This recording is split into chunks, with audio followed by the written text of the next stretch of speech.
domingo pasado retomamos el capítulo, retomamos Éxodo y lo retomamos desde el capítulo 34 y meditamos desde los versículos 1 al 17 que vimos la semana pasada y hablamos acerca de que Dios es digno de ser adorado.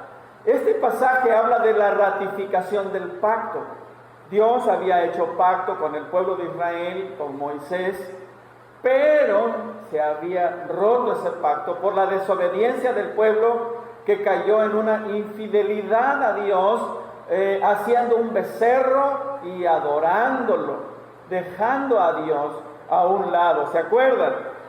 Y entonces vemos que Dios le dijo a Moisés, después de todo esto, lo llamó ya en el capítulo 34, que subiera al otro día por la mañana con unas tablas o con unas piedras que Moisés había de labrar. Y él lo hizo, él fue a estar en comunión con Dios. Y vimos también que como Dios se relacionó con su pueblo, vemos como Dios se dio a conocer, y Dios se dio a conocer como el misericordioso, como aquel que es lento en ira, pero que no da por inocente al culpable. ¿Se acuerdan que vimos esto? Y luego también vemos que cómo respondió Moisés. Él se humilló, se postró y adoró a Dios. Después vimos que como Dios le dijo que iba a cuidar a su pueblo, Dios promete estar con su pueblo, pero también demanda del pueblo que se guardara, que no hiciera pacto con el paganismo, que se guardara para Dios. Y hoy, amados hermanos, entramos al tema que nos ocupa, un llamado a presentarse delante de Dios. Y partimos del versículo 18. Y ya vimos, sigue en la ratificación del pacto, sigue en el mismo capítulo. Pero continuamos con la enseñanza de este pasaje. Y en primer lugar, mis amados, encontramos que ante ese llamado el pueblo no debe presentarse con manos vacías, no debe presentarse con vidas vacías. ¿Me acompañas a ver, por ejemplo, el primer versículo de la palabra del Señor, que lo encontramos en el versículo 20? Dice: pero redimirás con cordero al primogénito del asno, y si no lo redimieres, quebrarás su cerviz. Redimirás también primogénito de tu hijo, y ninguno se presentará delante de mí. ¿Qué dice?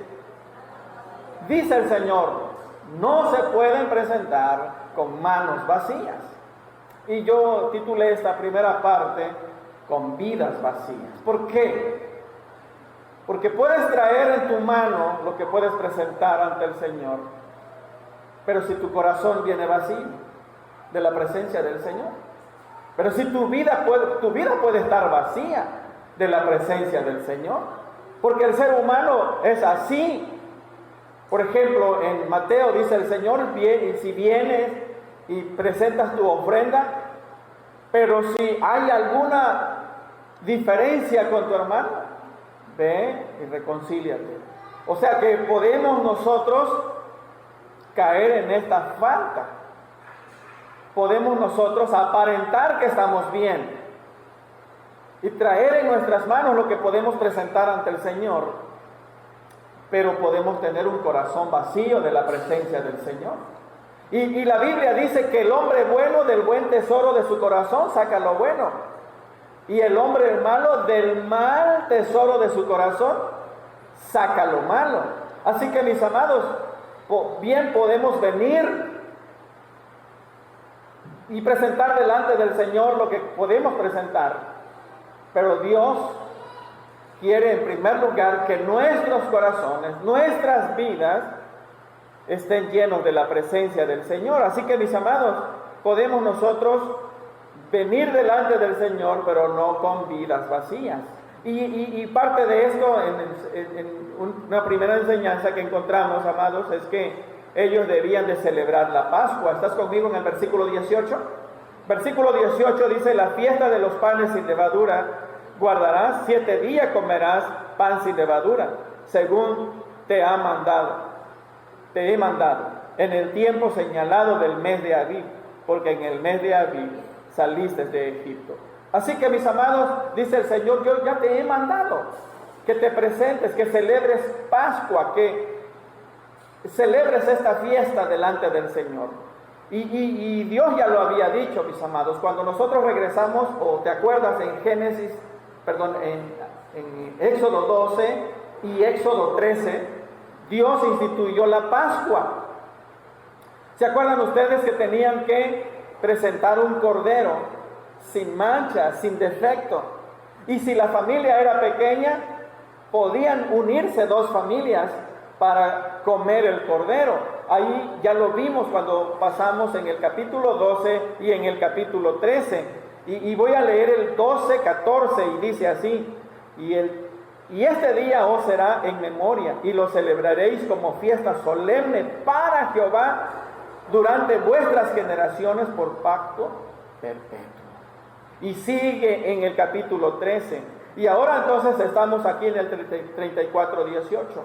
El pueblo, mis amados, había de celebrar la Pascua. Y está todo claro en los capítulos 12 y 13. Bien, ¿por qué lo tenían que hacer? ¿Qué recordaban al celebrar la Pascua? Recordaban en el momento glorioso que por gracia y misericordia del Señor los sacó de Egipto, los sacó de la esclavitud, los sacó de allá donde no tenían esperanza, donde solamente les esperaba la muerte y morir en la esclavitud. Pero Dios en su gracia los redimió y los hizo cruzar el mar. Amados, entonces, por eso era un reconocimiento de la bondad de Dios, era un reconocimiento de la gracia de Dios, era una manera de mostrar gratitud al Señor. Y por eso no tenían que presentarse delante del Señor con corazón vacío. Tenían que presentar un cordero, tenían que presentar su holocausto, su adoración al Señor. Por eso decimos que no con manos vacías, ¿sí? Y entonces, mis amados, y ahora usted y yo, ¿qué vamos a presentar? El cordero ya fue presentado, el cordero perfecto ya fue presentado, el cordero limpio y sin mancha ya fue presentado. El Padre Celestial presentó a su propio Hijo como cordero y que fue llevado al matadero, enmudeció y no abrió su boca. Él ya fue por nosotros. ¿Y ahora qué vamos a presentar tú y yo? ¿Qué crees que podemos presentar delante del Señor? Amados, tu vida, todo lo que tú eres, todo lo que tú y yo somos, debemos presentarlo delante del Señor. Tu tiempo, tus dones, tus talentos, tus recursos, tu vida completa. Y sobre todo, tu vida. El apóstol Pablo le hace un llamado a la iglesia de Roma y le dice el apóstol Pablo así: así que, hermanos, os ruego por la misericordia de Dios que presentéis vuestros cuerpos en sacrificio vivo, santo, agradable a Dios, que es el mejor culto. Tú y yo estamos llamados a venir no con vidas vacías, sino llenos de la presencia de Cristo, quien nos ha hecho nuevas criaturas, y rendirlo todo al Señor. La otra enseñanza que sacamos, mis amados, aquí en ese llamado para que nos presentemos delante de Dios, hermanos, tenemos que presentar la ofrenda indicada. Dios le dice al pueblo que tiene que presentar la ofrenda indicada. ¿Quieres ver, por ejemplo, el versículo 19? En primer lugar, tienes que presentar, a mis amados, tu primer hijo. El pueblo de Israel tenía que presentar el hijo primogénito. Dice el versículo 19: todo primer nacido mío es. y de tu ganado todo primogénito de vaca y de ovejas, que sea macho. ¿No? ¿Qué dice el Señor? Todo primogénito, ¿qué dice el Señor? ¿Es tuyo? Mío es, dice el Señor. Es mío, lo tienen que presentar, dice el Señor. Así que, mis amados, Dios otra vez está recordando en esta renovación del pacto. Dios vuelve a recordar. Ya Dios lo ha enseñado en el capítulo 13. En el capítulo 13 está claramente instituido. Quiero leerte el 13:2 para ti. Conságrame todo primogénito, cualquiera que abre matriz entre los hijos de Israel, así de hombres como de animales. Mío es.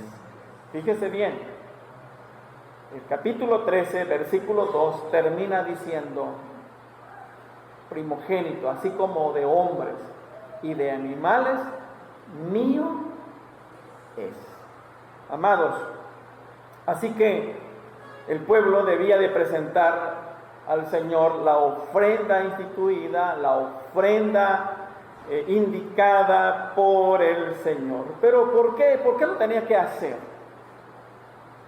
Porque dice la Biblia, mío es. Dice el Señor, mío es. Y cuando nosotros vemos esto, amados, el pueblo de Israel lo hacía, porque tenía pleno convencimiento de que todo es del Señor. Cuando el pueblo de Israel presentaba su ofrenda, lo hacía con pleno conocimiento de que Dios es providente, es dador de todo. Y la Biblia está lleno de esto, de esta verdad, que Dios es dueño de todo.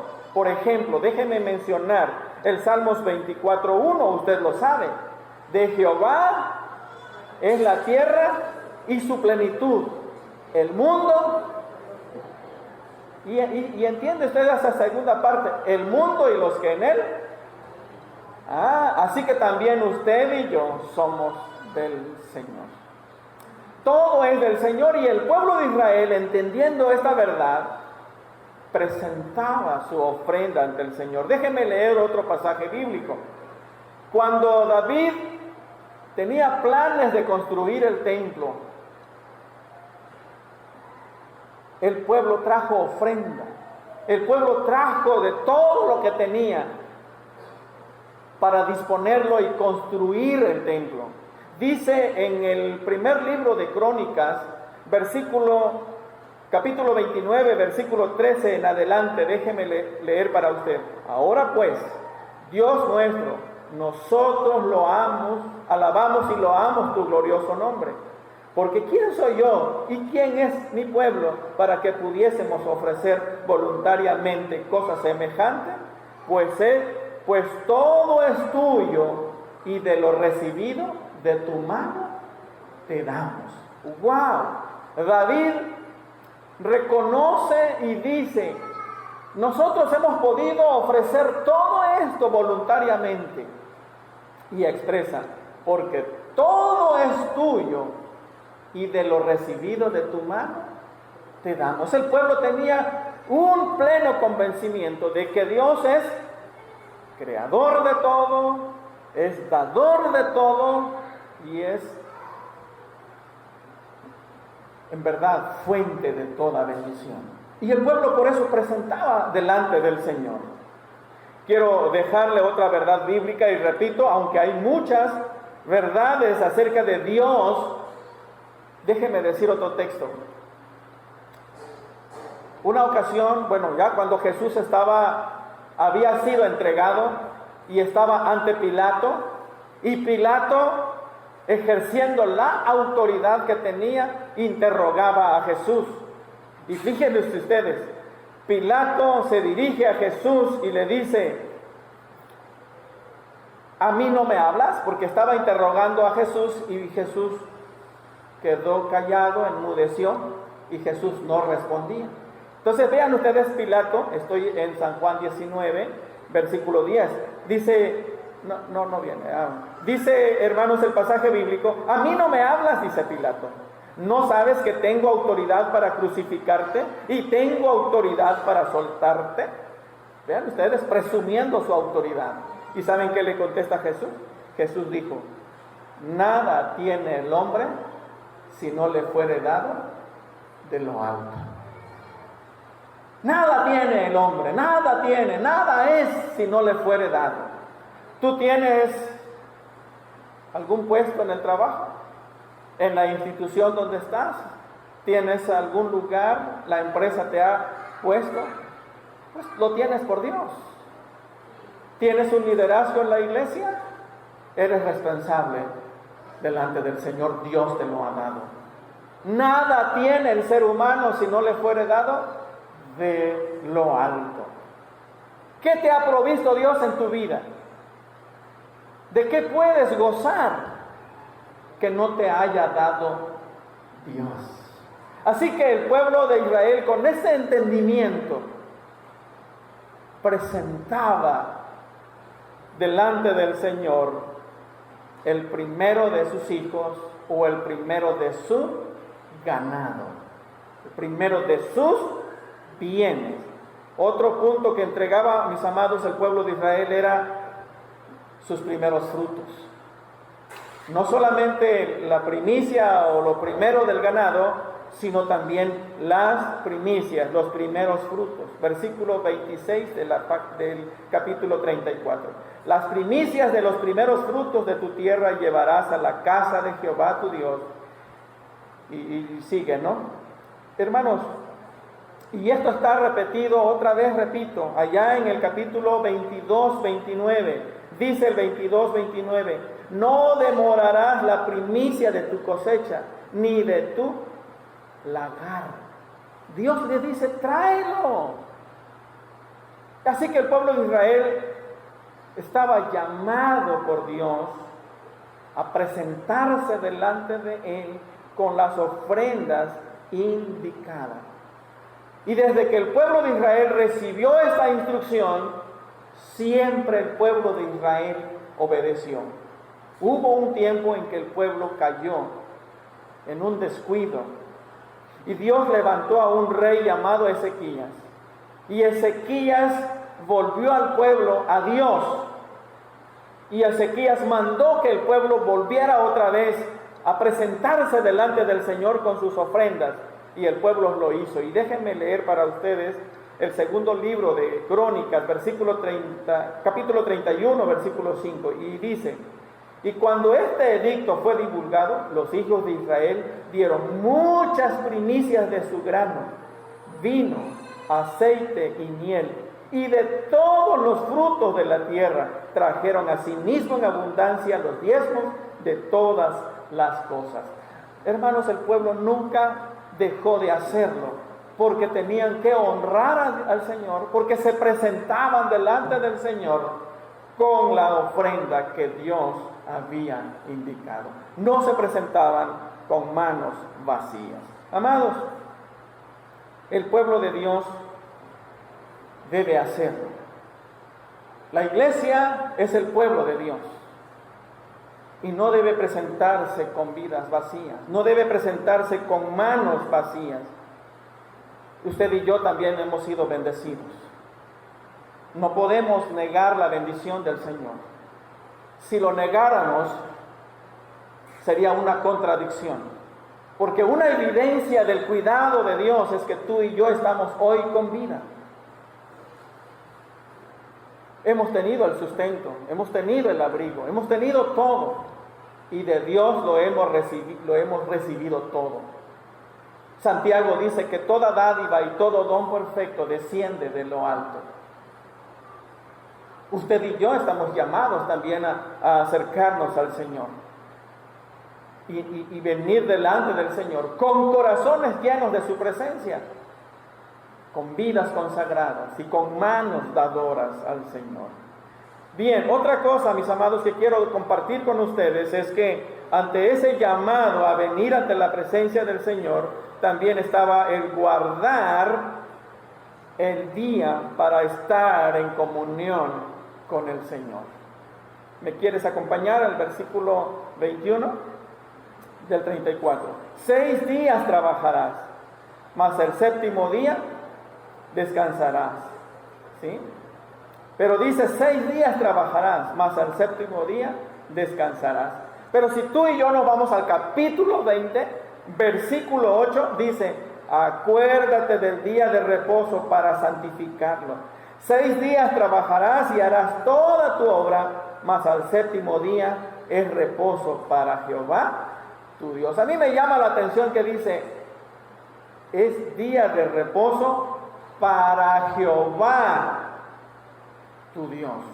No dice Dios, es día de reposo y lo agarres para cuantas cosas tú quieras hacer. No dice el Señor. Dice el Señor, es día de reposo para Jehová tu Dios. Amados, entonces, esta es la enseñanza bíblica. Y el pueblo de Israel lo hizo. El pueblo de Dios lo hizo. Bien. Y nunca el pueblo, hermanos, ha dejado de hacerlo. Cuando el Señor Jesús resucitó, a partir de la resurrección, el pueblo de Dios comenzó a apartar este día, el día domingo. Por ejemplo, el apóstol Pablo le enseña a la iglesia en 1 de Corintios capítulo 16, versículo 2, cada primer día, cada uno, conforme haya prosperado, aparte ofrenda. ¿Y sabe cómo dice en la versión TLA? Escúcheme, y dice así: es decir, cada domingo, cada uno de ustedes debe apartar y guardar algo de dinero según haya ganado. Y cuando el Señor se manifiesta a Juan en la isla de Patmos, ¿qué día sería? El texto en la versión 60 dice Juan: estaba yo en el día del Señor. Hermanos, el día domingo se conoció en el Nuevo Testamento como el día del Señor. ¿Por qué? Porque ese día el Señor resucitó. A partir de ahí, hermanos, la iglesia se reunía para estar con el Señor. Y entonces Juan dice: estaba yo en el día del Señor. Pero déjeme leer Apocalipsis ahora 1:10, el mismo verso, pero en la TLA. Pero un domingo quedé bajo el poder del Espíritu Santo. Entonces escuché detrás de mí una voz muy fuerte que sonaba como una trompeta. Entonces, hermanos, el pueblo de Dios siempre ha apartado. Dice el texto: 6 días trabajarás y el séptimo día será ¿para quién? Para Jehová tu Dios. Pero hay una cosa: el pueblo de Israel lo hacía todo el día. No eran 2 horas, no eran 3 horas, era todo el día. En el calendario judío, mis amados, el día empezaba ¿cuándo? El viernes en la tarde, a las 6 de la tarde. Así que desde esa hora del día viernes, el pueblo ya se guardaba para Dios. Y levantaban o volvían otra vez hasta el sábado a las 6 de la tarde. Hasta ahí terminaba el día, el calendario judío. Pero la iglesia hoy en día, hay 2 cosas. Que cuando apartamos el día para el Señor, usted y yo seamos sinceros, no apartamos el día. ¿Apartamos cuánto? Si es un buen creyente que quiere crecer en la gracia y en el conocimiento de Dios, va a venir a las 10 a su clase, a las 11 y quizá a las 12:30 o cuarto para la 1. ¿No? No es todo el día. Y para aquellos hermanos que son más espirituales, pueden venir a las 11 hasta la hora que termina el culto. Pero el día judío no era así, era todo el día. Y Dios hace un llamado a que nos presentemos delante del Señor si el Señor nos da 7 días? 6 son para ti y para mí, para realizar nuestros compromisos, nuestros quehaceres, para cumplir con la empresa. Y un día es para Jehová, nuestro Dios. Amados hermanos, ¿cómo estamos tú y yo ante ese llamado del Señor? ¿Cómo nos encontramos, mis amados? Por otro lado, mis amados, la última enseñanza que quiero dejar, un llamado a presentarse delante de Dios, es que busquemos mantener una íntima comunión con Dios. Una íntima comunión con Dios. Y estaremos pensando ahora los últimos versículos. ¿Quieres ir conmigo, por favor, al versículo 28 del capítulo 34? Dice el versículo: y él estuvo allí con Jehová. ¿Cuántos días? 40 días y 40 noches. No comió pan ni bebió agua. ¡Wow! ¿Cuántos días estuvo Moisés en comunión con Dios? Y en esos 40 días no comió pan ni bebió agua. ¿Quién otro personaje en la Biblia tuvo esta misma experiencia de 40 días y 40 noches? Jesús, antes de iniciar su ministerio. Dice el texto en Mateo que fue llevado por el Espíritu de Dios al desierto. Y ahí estuvo 40 días y 40 noches. Jesús en una íntima relación con el Padre, al igual que Moisés. El domingo pasado decía, y lo vuelvo a decir, Moisés es un prototipo de Jesús. Moisés es un prototipo de Jesús. Y aquí está Moisés en una íntima comunión con el Padre.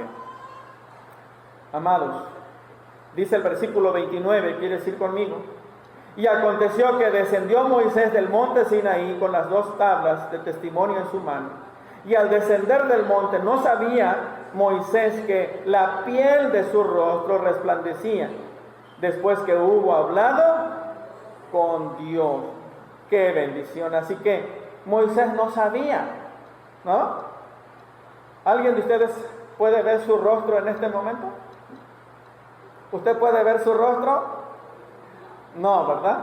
No podemos ver nuestro rostro, así que de repente nos sucede algo, alguien nos tiene que decir: oye, te quedó crema de la tostada, ¿no? Y tienes que limpiarte. Oye, te quedó salsa capsun de la hamburguesa, ¿no? Porque no siempre nos vemos, ¿no? Y Moisés sabía que había estado en comunión con Dios.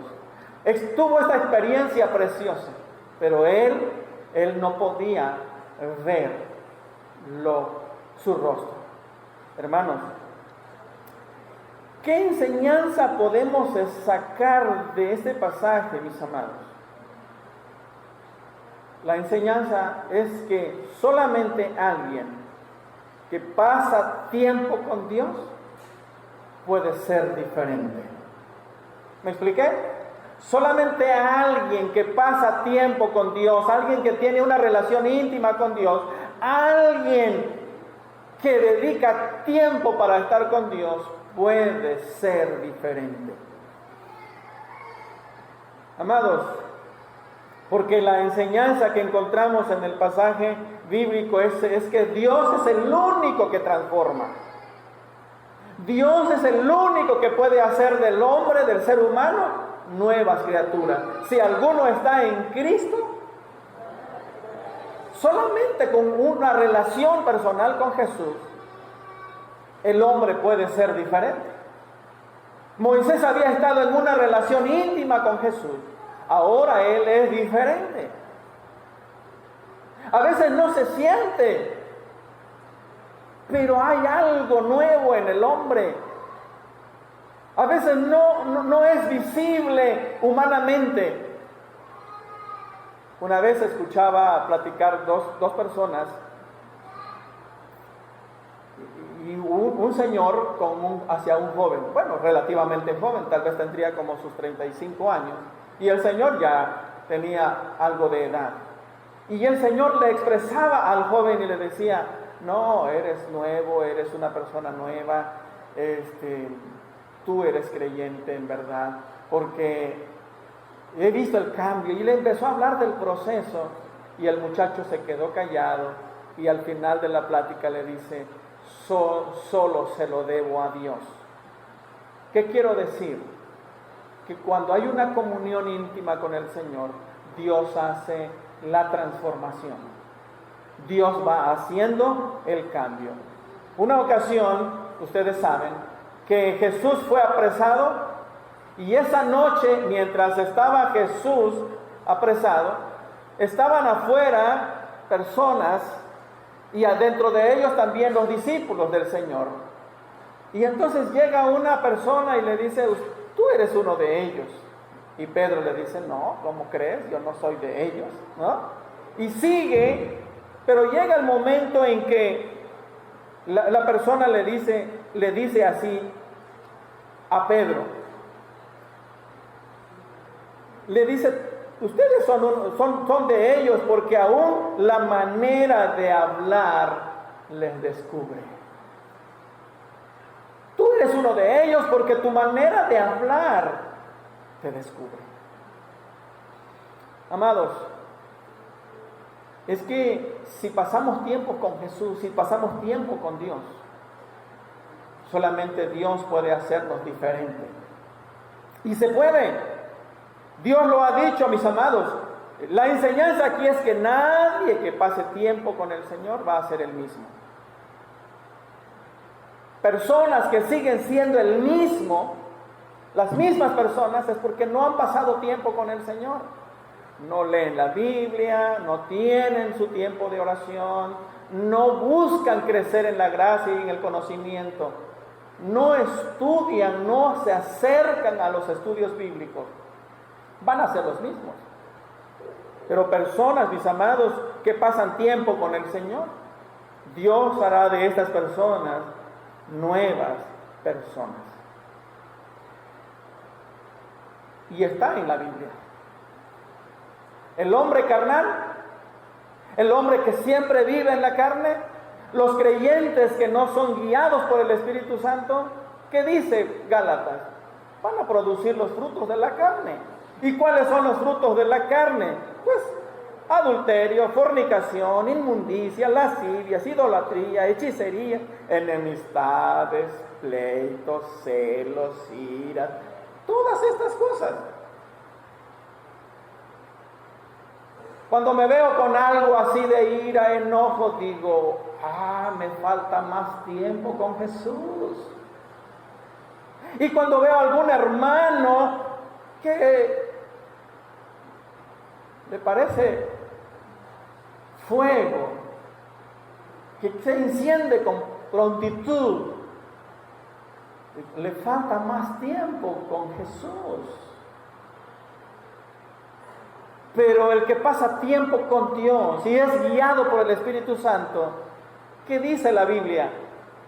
Producirá amor, gozo, paz, paciencia. O sea, va a ser una nueva criatura. Va a ser diferente. Mis amados, aquí Moisés, el cambio no lo hizo él, lo hizo Dios por pasar tiempo con el Señor. Que Dios te ayude o que Dios nos ayude a pasar tiempo con Él. Y tú sabrás que después de un tiempo habremos crecido. Y podemos brillar. Y podremos brillar porque Jesús, ¿qué le dijo a sus discípulos? Vosotros sois la luz del mundo. Estamos llamados a reflejar. Estamos llamados a ser luz. Estamos llamados a ser diferentes. Pero no se puede ser luz si no buscamos esa comunión íntima con el Señor. Amados hermanos, concluimos entonces haciendo un breve resumen. un llamado a presentarse delante del Señor. Y dijimos que no se vale presentarse con vidas vacías, corazones vacíos. Y la evidencia de estar llenos va a ser la manera en que nos presentemos delante del Señor.